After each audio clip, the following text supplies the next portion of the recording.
श्री शिवाय नमस्तुभ्यम। भगवान शिव और माता पार्वती की कृपा आप और आपके पूरे परिवार पर सदा बनी रहे।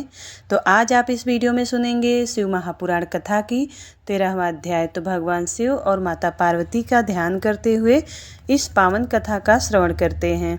ब्रह्मा जी बोले, हे नारद, पूर्व काल में समस्त महात्मा और ऋषि प्रयाग में इकट्ठा हुए। वहाँ पर उन्होंने एक बहुत विशाल यज्ञ का आयोजन किया। उस यज्ञ में देवर्षि, देवता, ऋषि मुनि, साधु, संत, सिद्धगण तथा ब्रह्म का साक्षात्कार करने वाले महान ज्ञानी पधारे, जिसमें मैं स्वयं अपने महातेजस्वी निगमों, आगमों और सहित परिवार को लेकर वहां पहुंचा। वहां बहुत बड़ा उत्सव हो रहा था। अनेक शास्त्रों में ज्ञान की चर्चा एवं वाद विवाद हो रहा था। उस यज्ञ में त्रिलोकीनाथ भगवान शिव भी देवी सती और अपने गणों सहित पधारे थे।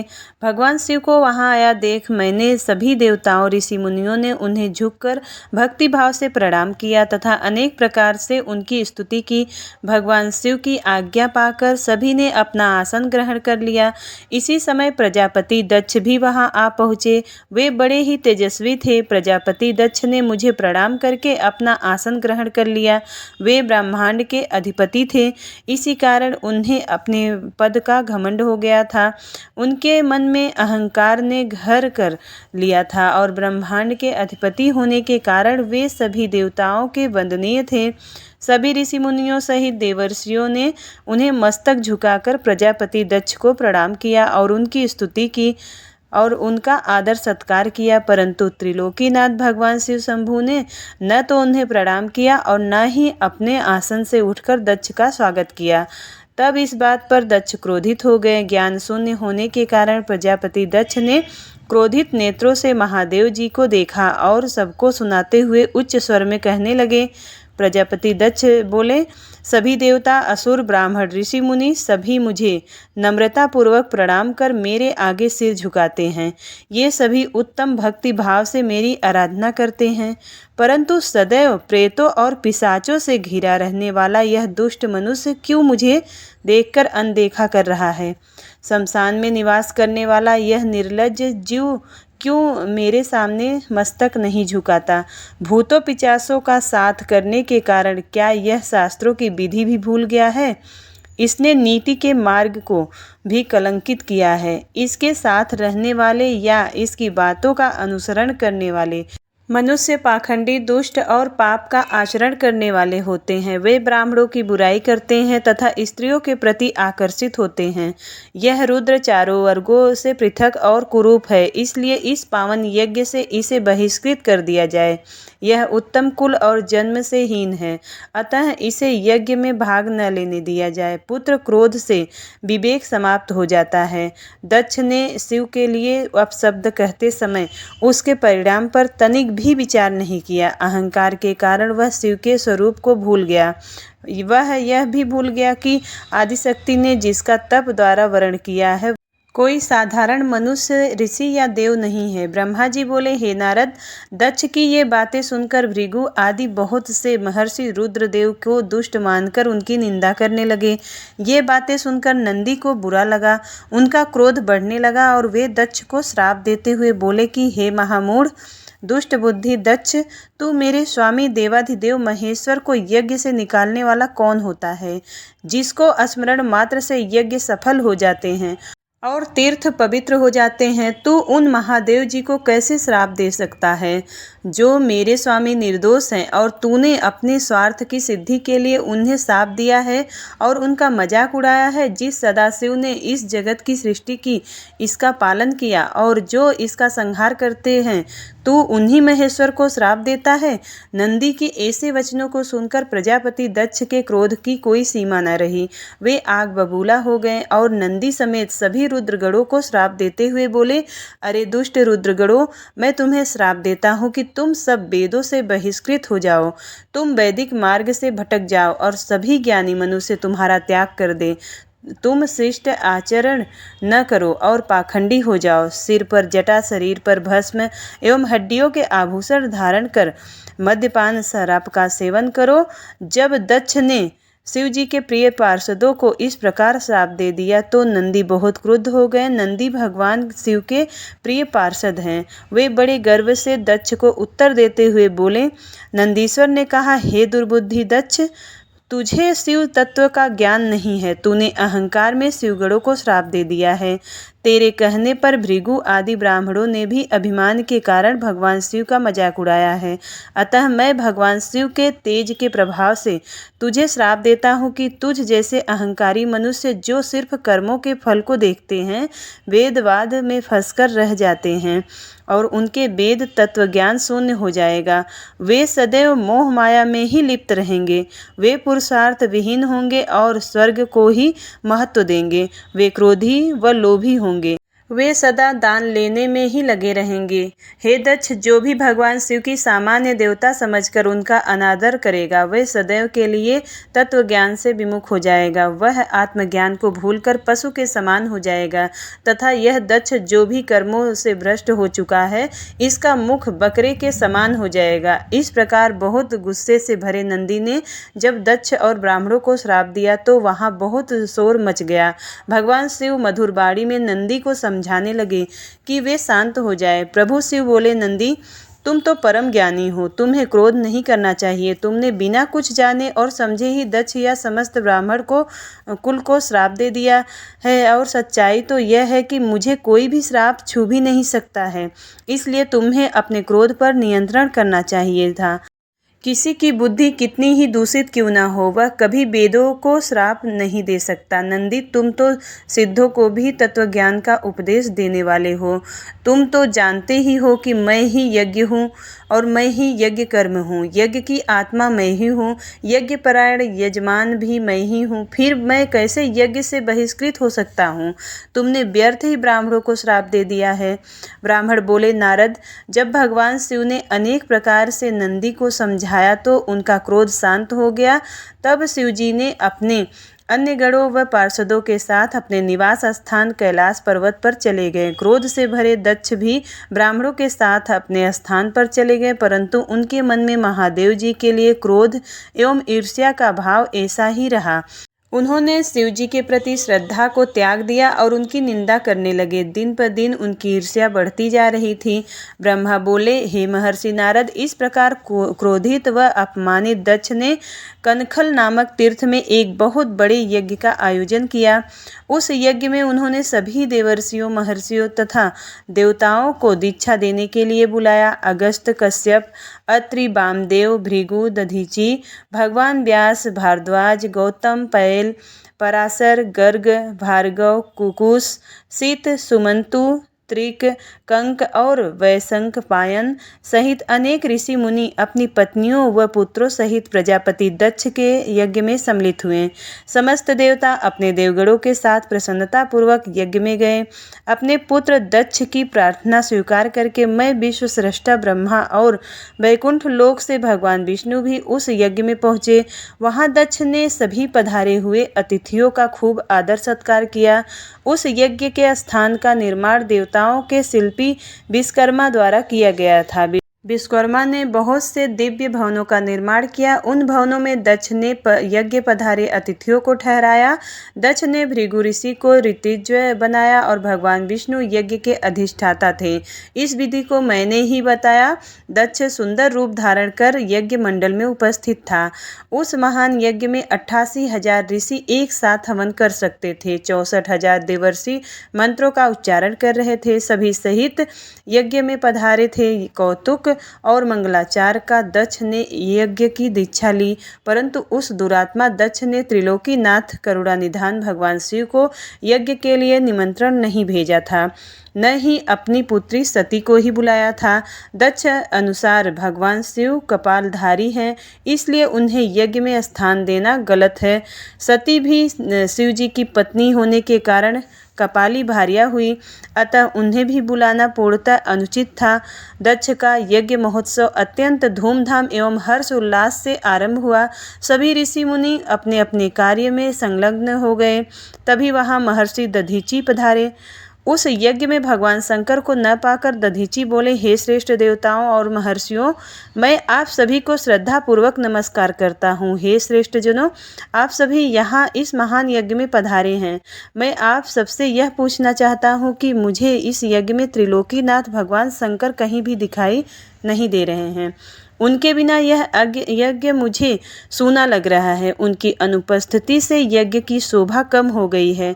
जैसा कि आप जानते हैं कि भगवान शिव की कृपा से सभी कार्य सिद्ध होते हैं। वे परम शुद्ध पुरुष नीलकंठधारी प्रभु शंकर यहाँ क्यों नहीं दिखाई दे रहे हैं, जिनकी से कृपा से अमंगल भी मंगल हो जाता है, जो सर्वथा सबका मंगल करते हैं। उन भगवान शिव का यज्ञ में उपस्थित होना बहुत आवश्यक है।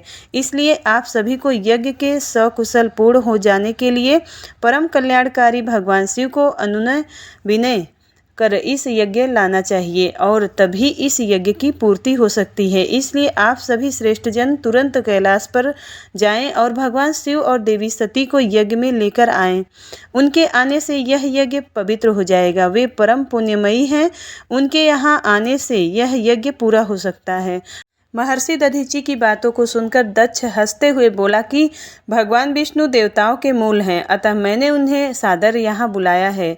जब वे यहाँ उपस्थित हैं तो भला यज्ञ में क्या कमी हो सकती है। भगवान विष्णु के साथ साथ ब्रह्मा जी भी वेदों, उपनिषदों और विविध आगमों के साथ साथ यहाँ पधारे हैं। देवगणों सहित इंद्र भी यहाँ उपस्थित हैं। वेद और वेदांत, वेद तत्वों को जानने वाले तथा उनका पालन करने वाले सभी महर्षि यज्ञ में आ चुके हैं।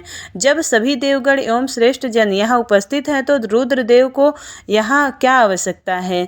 मैंने सिर्फ ब्रह्मा जी को कहने पर अपनी पुत्री सती का विवाह शिव जी के साथ कर दिया था। मैं जानता हूँ कि वे कुलहीन हैं, उनके माता पिता का कुछ भी पता नहीं है। वे भूतों, प्रेतों और पिशाचों के स्वामी हैं।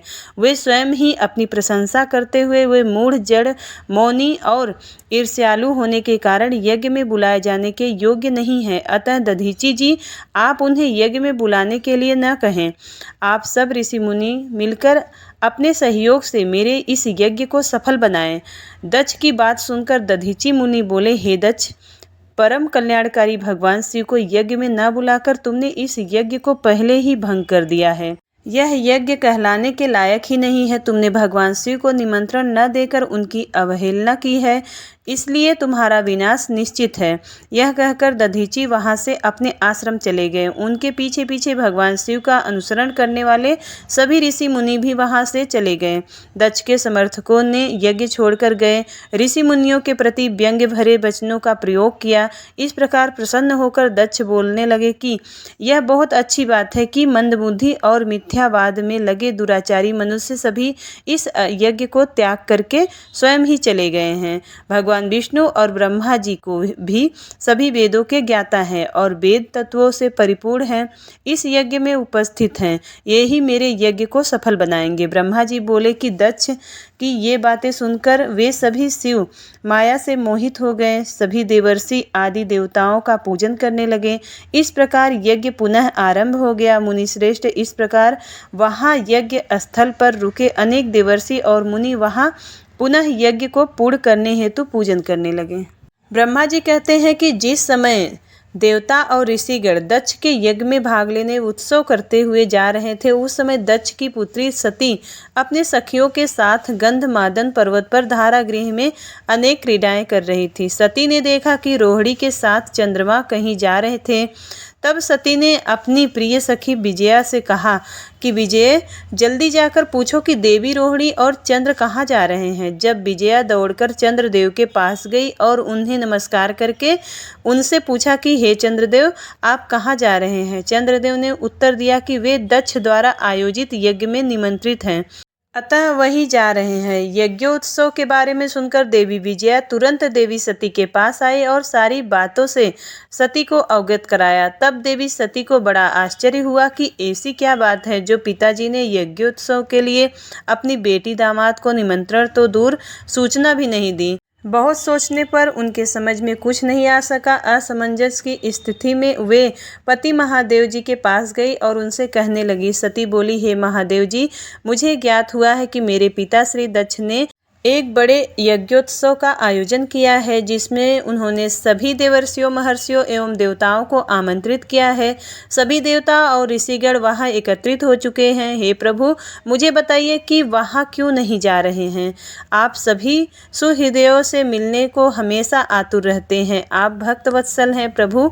उस महायज्ञ में आप सभी आपके भक्त पधारे। आप मेरी प्रार्थना मानकर आज ही मेरे साथ मेरे पिता के उस महान यज्ञ में चलिए।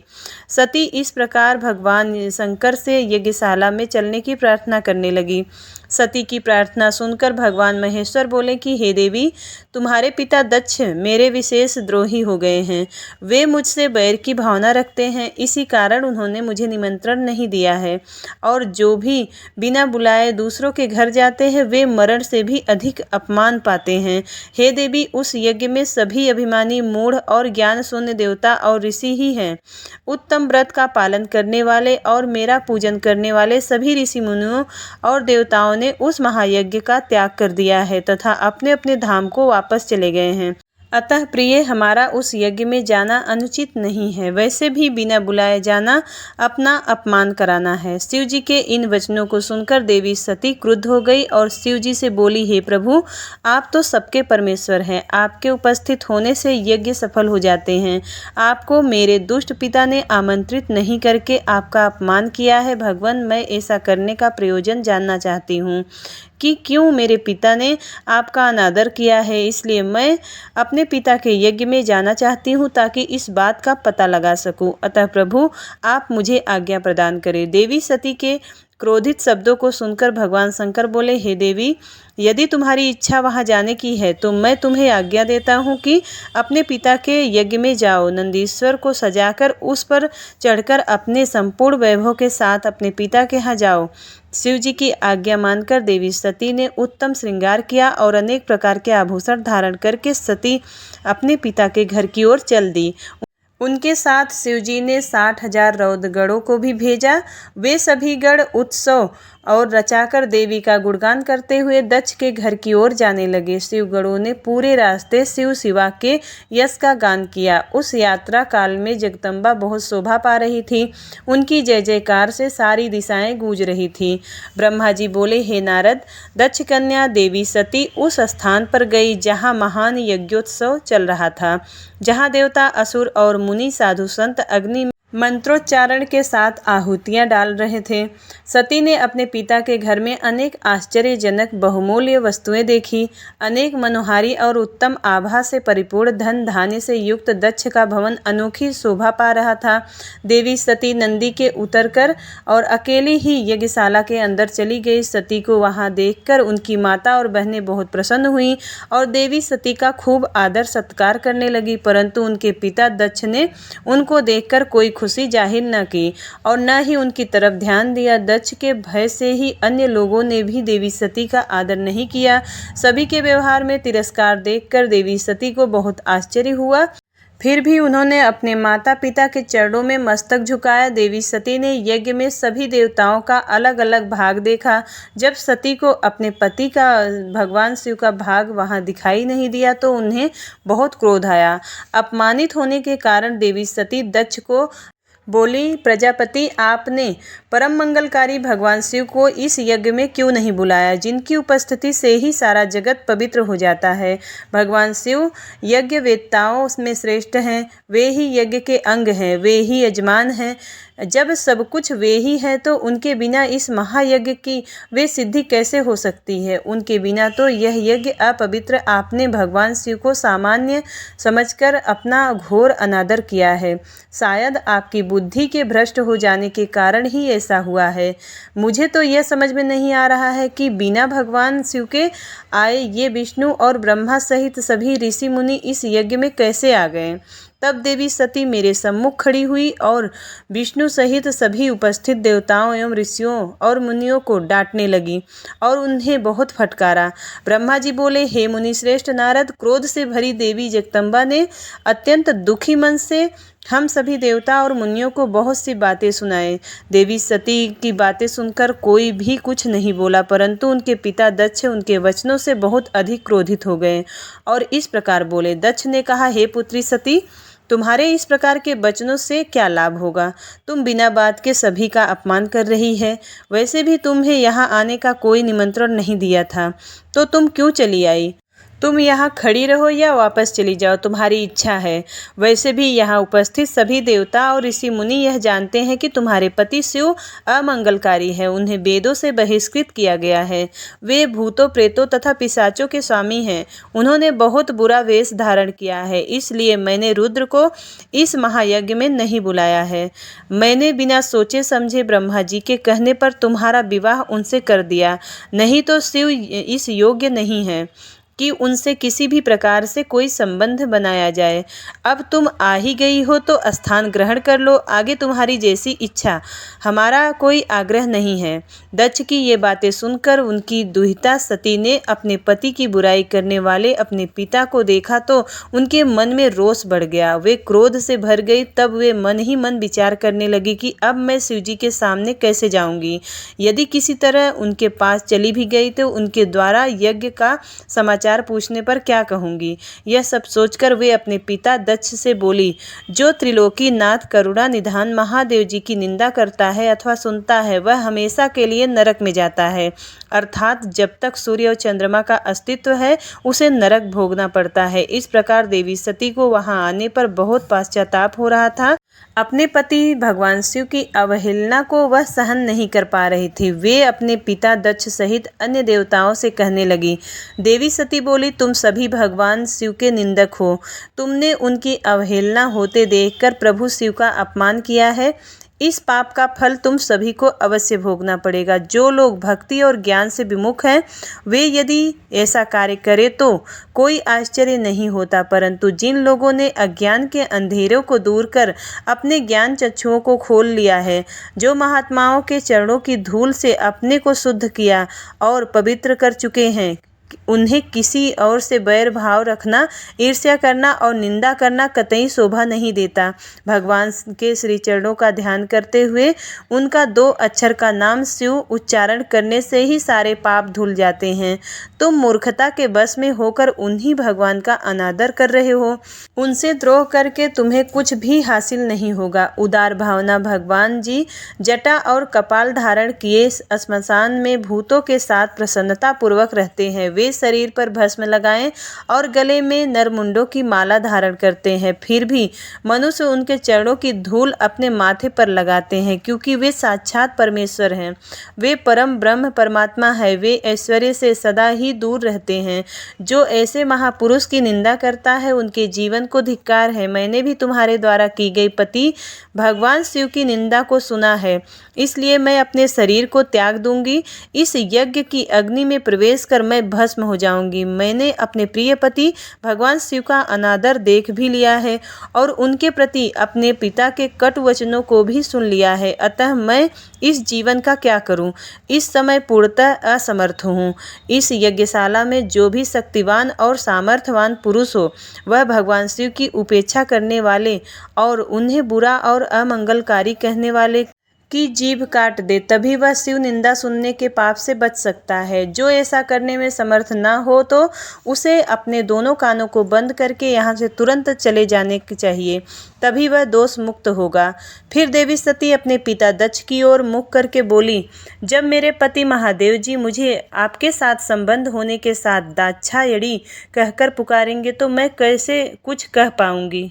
हे पिताजी, आपने मेरे पति का घोर अपमान करके मुझे उनके सामने जाने लायक भी नहीं छोड़ा, इसलिए मेरे पास अब एक ही रास्ता शेष है। मैं आपके द्वारा प्राप्त इस घृणित शरीर का आपके सामने ही त्याग दूंगी। तत्पश्चात सती वहां उपस्थित सभी देवताओं से बोली कि तुम सबने करुणा निधान भगवान शिव की निंदा सुनी है, इसलिए तुम्हारे कर्मों का दुष्परिणाम तुम्हें अवश्य मिलेगा। मेरे पति भगवान शिव तुम सबको इसका दंड अवश्य देंगे। और उस समय देवी बहुत क्रोधित थी। यह सब कहकर वे चुप हो गई और अपने मन में अपने प्राण वल्लभ भगवान शिव का स्मरण करने लगी। ब्रह्मा जी से श्री नारद जी ने पूछा, हे पितामह, जब सती जी ऐसा कहकर मौन हो गई तो वहाँ क्या हुआ? देवी सती ने आगे क्या किया? इस प्रकार नारद जी ने अनेक प्रश्न पूछ डाले और ब्रह्मा जी से प्रार्थना की कि वे आगे की कथा सविस्तार सुनाएं। यह सुनकर ब्रह्मा जी मुस्कुराते हुए प्रसन्नतापूर्वक कहने लगे, हे नारद, मौन होकर देवी सती अपने पति भगवान शिव का स्मरण करने लगी। उनका स्मरण करने के बाद उनका क्रोधित मन शांत हो गया। तब वह शांत मनोभाव से भगवान शिव जी को चिंतन करती हुई देवी सती पृथ्वी पर उत्तर की ओर मुख करके बैठ गई। तत्पश्चात विधिपूर्वक जल से आचमन करके उन्होंने वस्त्र ओढ़ लिया। फिर पवित्र भाव से उन्होंने अपनी दोनों आंखें मूंद ली और पुनः शिव जी का चिंतन करने लगी। सती ने प्राणायाम से प्राण और अपान को एक रूप करके नाभि में स्थित कर लिया। सांसों को संयत और नाभि चक्र के ऊपर हृदय में स्थापित कर लिया। सती ने अपने शरीर में योग मार्ग के अनुसार वायु और अग्नि को स्थापित कर लिया। तब उनका शरीर योग मार्ग में स्थित हो गया। उनके हृदय में शिवजी विद्यमान थे। यही वह समय था जब उन्होंने अपना शरीर त्याग दिया था। उनका शरीर यज्ञ की पवित्र योगाग्नि में गिरा और पल भर में ही भस्म हो गया। वहां उपस्थित मनुष्यों सहित देवताओं ने यह सब देखा कि सती भस्म हो गई हैं तो आकाश और भूमि पर हाहाकार मच गया।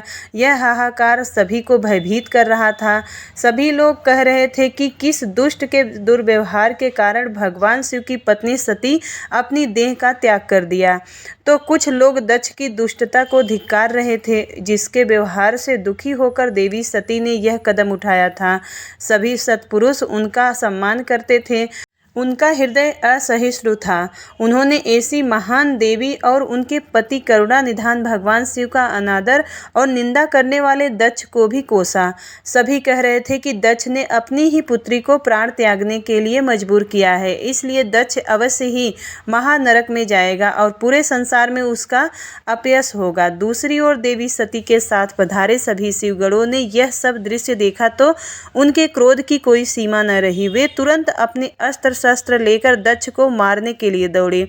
वे 60,000 पार्षदगण क्रोध से चिल्ला रहे थे और अपने को ही धिक्कार रहे थे कि यहाँ उपस्थित होते हुए भी हम अपनी माता देवी सती को रक्षा नहीं कर पाए। उनमें कई पार्षदों ने तो स्वयं अपने शरीर का त्याग कर दिया। बचे हुए सभी शिवगण दक्ष को मारने के लिए बड़ी तेजी से आगे बढ़े। जब ऋषि भृगु ने उन्हें आक्रमण के लिए आगे बढ़ते हुए देखा तो उन्होंने यज्ञ में विघ्न डालने वालों का नाश करने के लिए यजुर मंत्र पढ़कर दक्षिणाग्नि में आहुति दे दी। आहुति के प्रभाव के फलस्वरूप यज्ञ कुंड में से भृगु नामक अनेक देवता जो प्रबल वीर थे वहां प्रकट हो गए। भृगु नामक सहस्त्रों देवताओं को शिवगणों में भयानक युद्ध होने लगा। वे देवता ब्रह्म तेज से संपन्न थे। उन्होंने शिवगणों को मारकर तुरंत भगा दिया। इससे वहां यज्ञ में और अशांति फैल गई। सभी देवता और मुनि भगवान विष्णु से इस विघ्न को टालने की प्रार्थना करने लगे। देवी सती का भस्म हो जाना और भगवान शिव के गणों को मारकर वहां से भगाए जाने का परिणाम सोचकर सभी देवता और ऋषि विचलित थे। हे नारद, इस प्रकार दक्ष के उस महायज्ञोत्सव में बहुत बड़ा उत्पात मच गया था और सब और त्राही त्राही मच गई थी। सभी भावी परिणाम की आशंका से भयभीत दिखाई दे रहे थे। श्री शिवाय नमस्तुभ्यं। शिव महापुराण की 13वां अध्याय समाप्त। इसके आगे की कथा 14वें अध्याय में सुनेंगे। उम्मीद करती हूँ वीडियो आपको पसंद आई होगी। यदि वीडियो पसंद आता है तो वीडियो को लाइक ज़रूर करिएगा। चैनल पर पहली बार आए हैं तो सब्सक्राइब जरूर करिएगा। मिलती हूँ अगली वीडियो में, तब तक के लिए हर हर महादेव।